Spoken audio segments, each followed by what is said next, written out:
શહેરના કુંભરવાડા માડિયા રોડ નજીકથી ગેરકાયદેસર દબાણો દૂર કરાયા।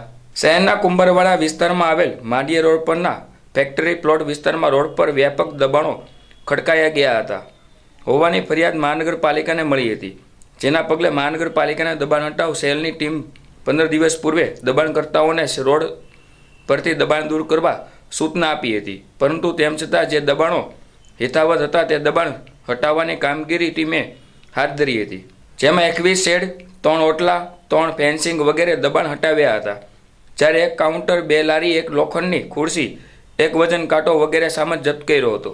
મહાનગરપાલિકાની કામગીરીના પગલે દબાણકર્તાઓમાં ફફડાટ ફેલાયો હતો અને દબાણકર્તાઓમાં રોષ જોવા મળ્યો હતો।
કઈ જગ્યા રો શું બનાવજો હતા? કુંભરવાડા માડિયા રોડ, બાદાભાઈનો ચોક, આ રેસિડેન્સી એરિયો છે।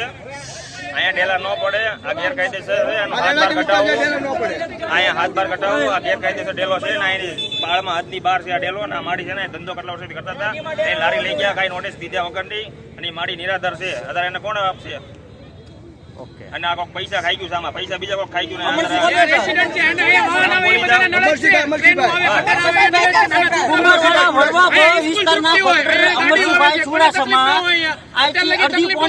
મીટિંગ કરી અંદર અને 6 લાખનો તોડતાડ કર્યો। એ વખતે પેલા અમને કીધું હતું કે ભાઈ કાંઈ કાઢવાની નથી દુકાનો, તમારે બધા રહેવા દીજો અમરસિંહભાઈ ચુડાસમાએ, અને પછી અંદર શેઠિયારે અંદર મેન શેઠિયારે મીટિંગ કરી એ આ પ્રસાદભાઈ ને ચિંકીભાઈ ને એની હારે, અને પછી અમને રિપોર્ટ મળ્યા કે ભાઈ કલાક પછી કે આ 6 લાખનો તોડ કરી ગયા, અને પછી આ બધી આ 15-20 દી પછી આ બધી શરૂઆત થઈ છે। એ અમરસિંહભાઈ ચુડાસમા ડેમોલેશન કરવા આવ્યા કે તમને સૂચના આપવામાં આવી?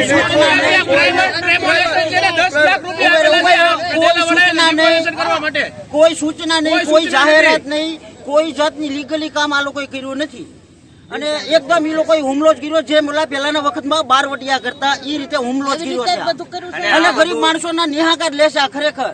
આ બધું એ ચિંકીભાઈ। મારું નામ ગીતપાલસિંહ ચંદ્રસિંહ રાયજાદા। કઈ જગ્યા રહ્યો, કઈ રીતનું ડેમોલેશન કરવામાં આવ્યું, કેવી રીતે કરવાનું હોય? કુંભરવાડા માટિયા રોડ બાથા સર્કલ થી બાથાભાઈ ના ચોક લગી કોઈને નોટિસ કે કાંઈ કીધેલું નથી, એમ નામ જ બધું લઈ ગયા છે।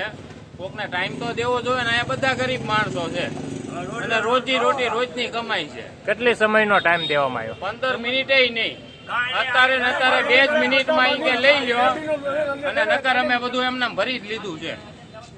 અંદાજે કેટલી દુકાનનો સામાન પડ્યો?